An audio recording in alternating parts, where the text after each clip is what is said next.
오늘 우리가 방금 함께 읽은 말씀 마태복음 26장 69절부터 75절까지의 말씀을 가지고요. 후회와 회개는 다릅니다 라는 제목으로 하나님의 은혜를 함께 나누도록 하겠습니다. 여러분에게 한 가지 질문으로 오늘 말씀을 시작하고 싶습니다. 여러분은 실패한 경험이 있으십니까? 여러분에게는 어떠한 실패의 경험들이 있으십니까? 우리 잠깐 머릿속에 떠올려 볼까요? 내가 실패했던 것들, 또 내가 무너졌던 것들, 또 나의 생각과 계획대로 되지 않았던 것들, 나에게는 어떠한 실패가 있지? 나의 실패들을 한번 머릿속에 떠올려 보기 원합니다. 누군가는 대입에 실패합니다. 또 누군가는 취업에 실패합니다. 이뿐만 아니라 우리는 삶을 살아가면서 크고 작은 것들에 실패하죠. 즉 내가 계획하고자 했던 것들, 또 내가 생각했던 것들, 또 내가 도전했던 것들이 나의 계획대로 나의 생각대로 이루어지지 않았을 때 우리는 그것을 실패한 경험이라고 부릅니다. 그런데 여기서 한 가지 더 드리고 싶은 질문은요, 그러한 실패가 꼭 잘못된 것일까요? 그러한 실패가 꼭 우리의 삶에 없어야 하는 것들일까요? 저는 그렇게 생각하지 않아요. 왜냐면요, 누구나 반드시 실패의 경험을 하잖아요. 아무도 실패하지 않는 사람은 없어요. 가진 것이 많다고 실패를 경험하지도 않고요. 또 오직 성공만을 경험하는 건 아니에요. 아무리 똑똑한 사람이라도, 아무리 능력이 탁월한 사람이라도 실패를 경험하지 않는 사람은 없잖아요. 좋아하지 않는 말이지만요, 세상적으로 또 흔히 쓰는 말인데, 금수저도 실패하고요, 흙수저도 실패합니다. 그렇습니다. 모든 사람은 각자 저마다의 실패를 경험하며 살아가는 거예요. 그렇게 그 실패를 통해 뼈아픈 통증을 느끼고, 또 우리가 수없이 무너지고 또 힘든 감정들도 겪지만, 그럼에도 불구하고 실패가 우리에게 주는 이로움이 있죠. 그 이로움이 뭐죠? 바로 그 실패를 통해 우리는 성장한다는 것입니다. 그 실패를 통해 우리는 또 다른 해결책을 강구하며 또 다른 길을 발견하며 이전에는 보지 못했던 새로운 것들을 발견한다라는 것입니다. 따라서 우리가 경험한 실패가요, 성장으로 연결만 된다면 또 다른 측면에서 어쩌면 그것은 실패가 진정한 실패는 아니지 않을까라는 그런 생각이 들어요. 하지만 실패 이후에 모든 실패가 성장으로 이어지는 것은 아니죠. 실패 이후에 성장이 없고 또 깨달음이 없고 또 그 실패에 대한 나만의 오답노트가 없다면요, 그때는 정말 그냥 실패로 자리 잡는 거예요. 채팅방에 이렇게 적어주시겠어요? 실패인지 아닌지는 실패 이후에 결정된다. 실패인지 아닌지는 실패 이후에 결정됩니다. 바로 이러한 의미에서 우리가 어떠한 실패를 경험했을 때 그 실패가 정말 실패인지 아닌지는요, 실패 이후에 결정되는 것입니다. 저 역시요, 실패를 경험했어요. 수도 없는 실패를 경험했습니다. 그중 한 가지를 여러분과 나누려고 해요. 그중 한 가지는 저는 대학 입학에 실패했습니다. 저는 고등학교 1학년 때부터 교회를 다녔고요. 또 고등학교 3학년 때 하나님을 인격적으로 만났다고 여러분에게 몇 번 말씀드렸죠. 그렇게 고등학교 3학년 때 하나님을 인격적으로 만나고 인생의 목적과 비전 그리고 사명을 발견했습니다. 그리고 그 목적과 사명, 또 저의 비전대로요, 신학교에 가겠다고 고백하고 결단했어요. 여기서 중요한 게 무엇이냐? 제가 하나님께서 보여주신 그 비전대로 순종하며 살아가겠다고, 하나님 앞에 신학교를 가겠다고 결단했다라는 거예요. 그런데 신학교에 떨어졌어요. 그렇게 20살에 저는 대학을 가지 못하고 도량진으로 가게 되었습니다. 아마 여기 계신 분들 중에 수능을 안 보신 분들도 있겠죠. 하지만 중고등학교를 거치면서 우리는 수많은 시험을 봤을 거예요. 그때 우리가 그 시험을 잘 봤는지 아닌지를 언제 알 수 있죠? 성적표를 받아봐야 내가 시험을 잘 봤구나 아닌구나를 알 수 있나요? 그렇지 않죠. 시험이 끝나고 친구들과 모여서 정답을 맞출 때 그제서야 비로소 내가 시험을 잘 봤는지 안 봤는지, 잘 못 봤는지 알 수 있나요?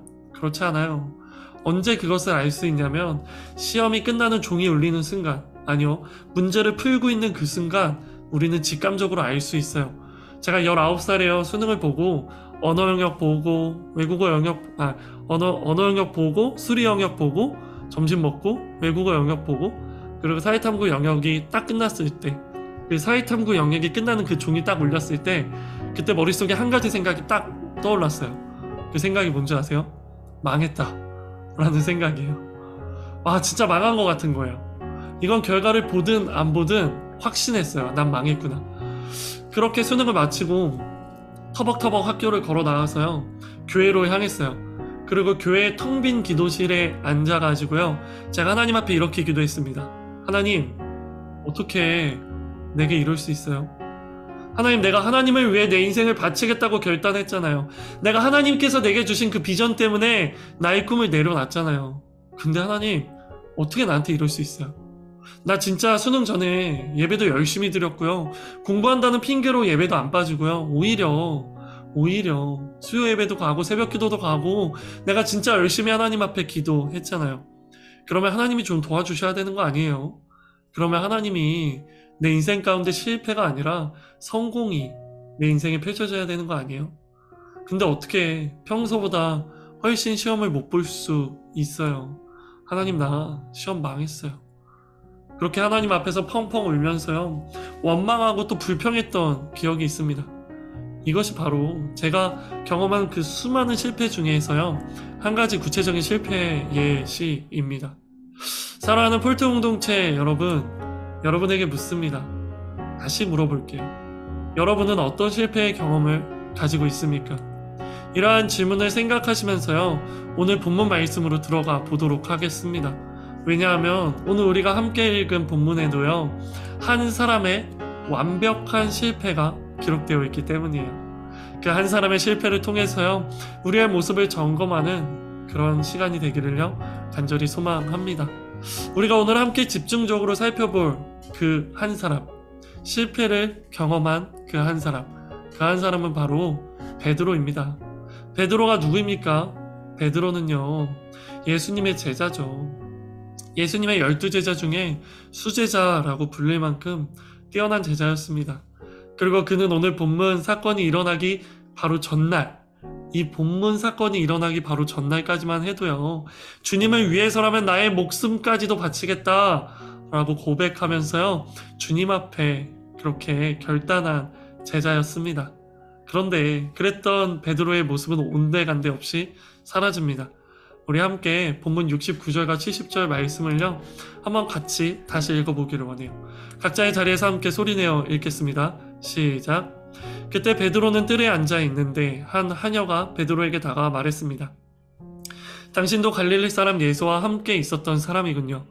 그러나 베드로는 모든 사람들 앞에서 그 말을 부인하며 내가 도대체 무슨 말을 하는지 나는 모르겠다 라고 했습니다. 아멘. 그 한 하녀를 통해, 그 한 하녀를 향해 베드로가 뭐라고 말하죠? 내가 도대체 무슨 말을 하는지 나는 모르겠다.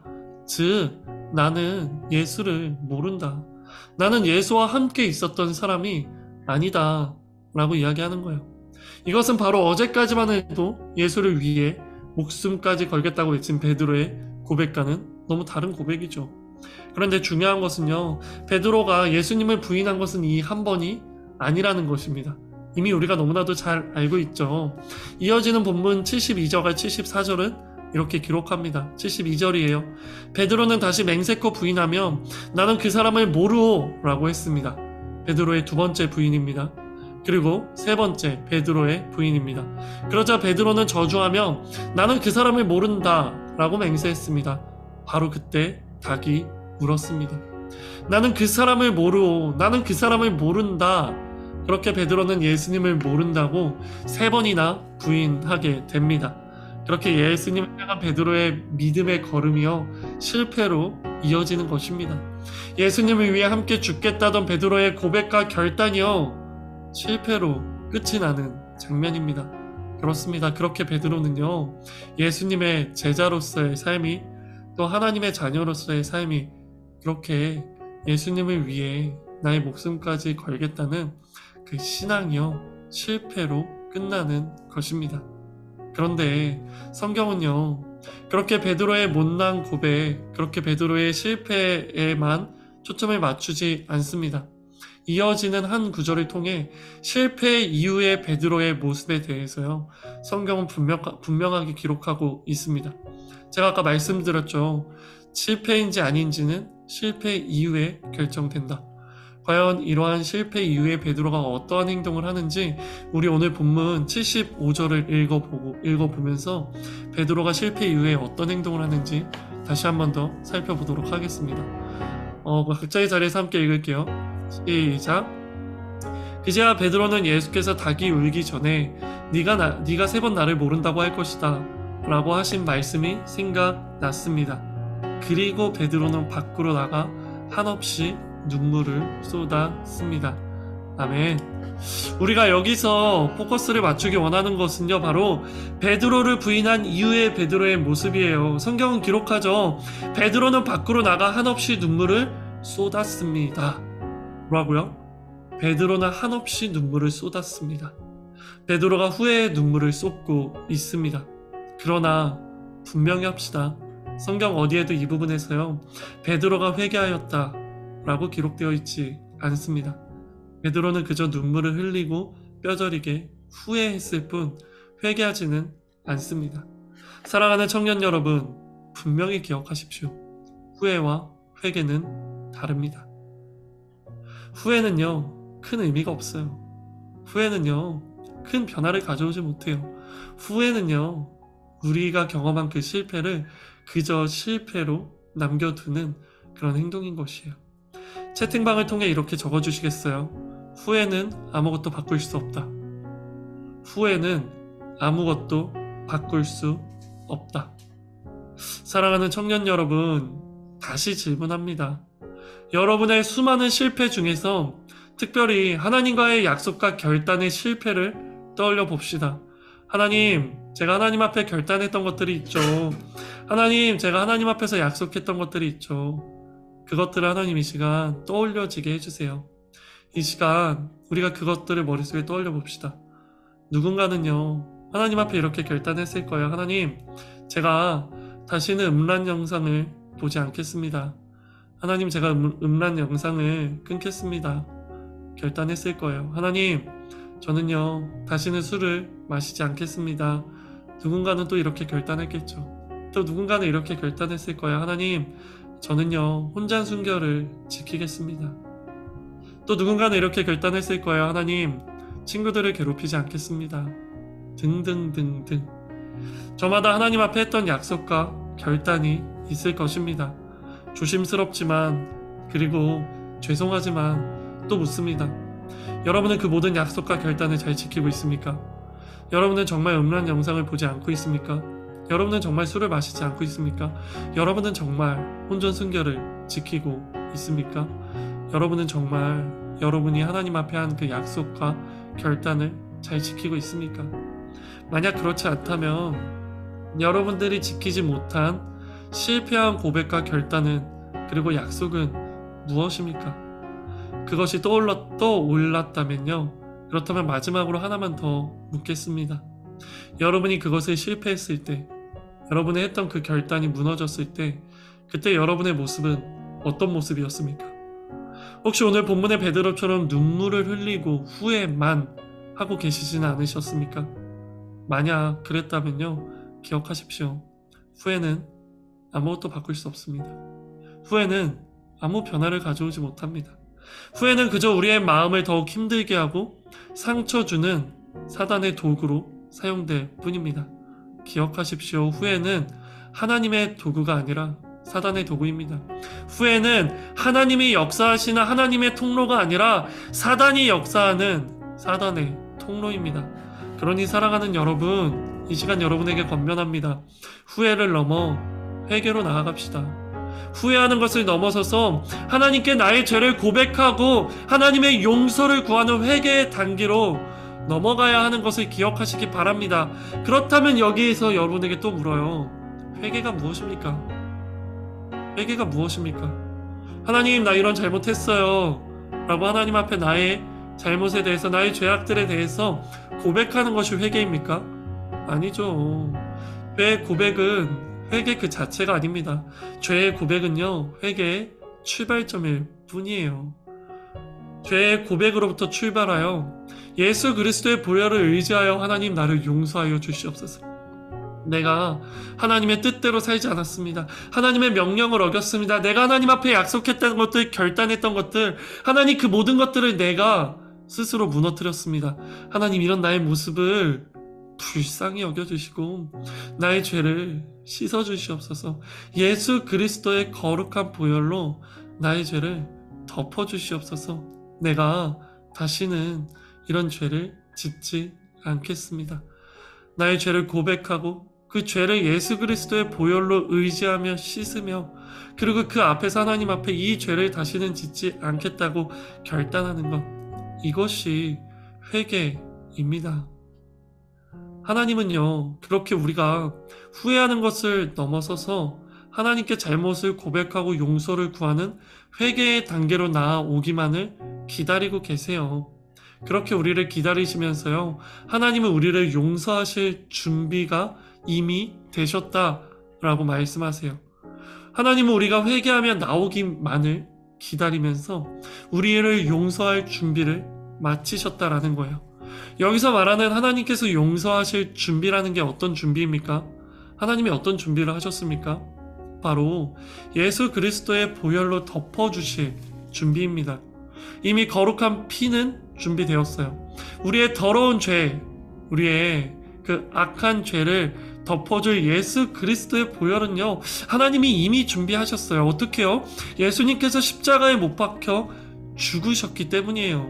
예수님이 십자가를 지셨고 십자가에서 죽음을 당하셨고 십자가에서 온갖 물과 피를 흘리실 만큼 예수님의 온몸에 있던 그 피가 이 땅 가운데 뿌려졌기 때문에, 그렇게 뿌려진 피를 통해 하나님은 우리의 죄를 용서하실 준비를 마치신 거예요. 그렇습니다. 예수님의 십자가는 우리를 용서하시기 위한 십자가였습니다. 그러니 반드시 기억하십시오. 예수님께서 십자가에 흘리신 거룩한 피로 인해 하나님은 우리의 모든 죄를 용서하실 수 있습니다. 그런데 문제가 뭔지 아세요? 하나님은 우리의 모든 죄를 용서하실 수 있지만 우리가 우리의 죄를 인정하지 않고 고백하지 않으면 하나님께서는 그 죄에 대해서 어떻게 하실 수 없다라는 거예요. 하나님은 모든 죄인을 용서하실 수 있지만 죄인이라 고백하지 않는 사람은 어떻게 하실 수 없는 것입니다. 그러니 우리의 모든 죄를 용서하시는 하나님을 신뢰하면서요, 후회를 넘어 회개의 단계로 나아가시는 그런 여러분 되시기를 소망합니다. 후회를 넘어 회개의 단계로 넘어가시는 여러분 되기를 간절히 소망합니다.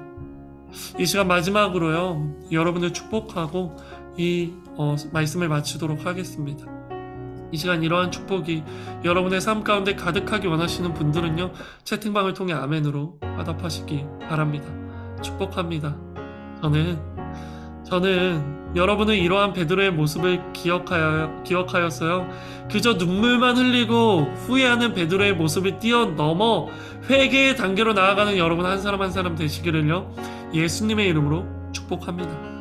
저는 여러분 모두가 베드로의 모습을 뛰어넘어 울며 후회하는 것이 아니라 하나님 앞에 그 마음을 가지고 회개함으로, 하나님 내가 잘못했습니다. 나를 용서하여 주시옵소서. 나를 예수 그리스도의 거룩한 보혈로 깨끗게 하여 주시고 나의 악한 죄를 덮어 주시옵소서 라고 고백하는 여러분들이 되기를요, 주님의 이름으로 축복하는 것입니다. 우리 이 시간 우리가 함께 들은 말씀을 놓고요, 우리 오늘 함께 하나님 앞에 기도하며 나아가기 원합니다.